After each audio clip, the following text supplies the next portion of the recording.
Hi guys, అందరికీ welcome to my YouTube channel. నేను ఈరోజు అయితే సండే ఫ్రెండ్స్. ఈరోజు మార్నింగ్ మా పిల్లలు ఇంటికాడ ఉంటారు కదా, సో అందుకే హడావిడి అనమాట మా పనులు అయితే. ఇక్కడైతే నా చిన్ని తల్లి ఫ్రెష్ అయిపోయింది, టానిక్ అయితే తాగిసింది. నేను కూడా స్నానం అది చేస్తాను, ఇంకా జడ వేసుకోలేదు, వేసుకోవాలి. ఈరోజు లంచ్ ఏమేమి చేస్తున్నాను, ఈరోజు మా కథ ఏంటి మా పిల్లలతో అనేదే వీడియో. మా చిన్నోడికైతే బాగాలేదు, బాబు అయితే లేచి టీవీ చూస్తున్నాడు.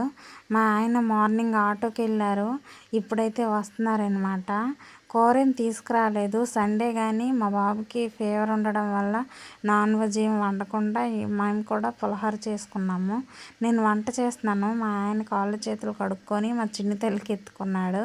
సో నేనైతే అన్నం వండుతున్నాను. అన్నం వండాక అది వారేసిన తర్వాత కళాయి పెట్టి దాంట్లో పల్లీలు వేపి, పల్లీలు వేగాక తీసి ఆయిల్ వేసి జీలకర్ర, పోపులు, పండుమిర్చి, ఎండుమిర్చి వేసి కరివేపాకు, అంటే పోపులు, ఆవాలు, మినపప్పు, శనగపప్పు అవన్నీ వేసి అవన్నీ బాగా దగ్గరకు బాగా వేగాక చింతపండు గుజ్జు వచ్చి అందులో వేయాలి.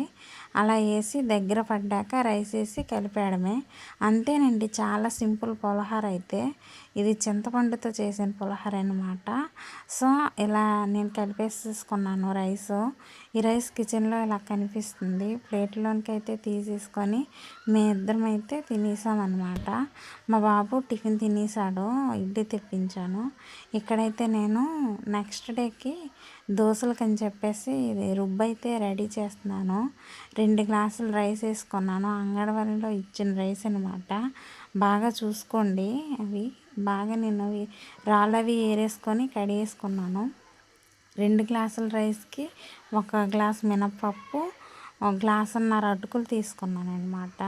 ఇవి ఒక 6 అవర్స్ కడిగేసి వేరే వాటర్ వేసి నానబెట్టాను. నానబెట్టిన 6 అవర్స్ తర్వాత అది రుబ్బేసి అనమాట నైట్ అంతా బయట నుంచేసాను. పిల్లలు ఈవినింగ్ అయింది మమ్మీ అని చెప్పేసి ఆడుకుంటామంటే ఆడుకొని ఇచ్చాను. మేము కూడా టీ తాగేసి అలా కూర్చున్నాం అనమాట. మా ఆయన అయితే ఫోన్లో బిజీ అయిపోయారు, వేరే వాళ్ళతో మాట్లాడుతున్నారు, ఊర్లో ముచ్చట్లు అనమాట. సో ఈవినింగ్ అయితే ఇలా అయింది అనమాట మాకు సండే ఈరోజు. ఈవినింగ్ చూడండి వైబ్స్ ఎలా ఉన్నాయో, అందరు చిల్ అవుతున్నారు, ఎవరి పనిలో వాళ్ళు బిజీగా ఉన్నారు. ఈవినింగ్ అయితే మా కాలనీ ఇలా ఉంటుంది అనమాట. చాలా ప్రశాంతంగా, చాలా హ్యాపీగా ఉంటుంది ఇక్కడ. అయితే అదే ఫ్రెండ్స్, వీడియో నచ్చితే లైక్ చేయండి ఫ్రెండ్స్, సబ్స్క్రైబ్ చేయండి ఫ్రెండ్స్. Okay friends, bye.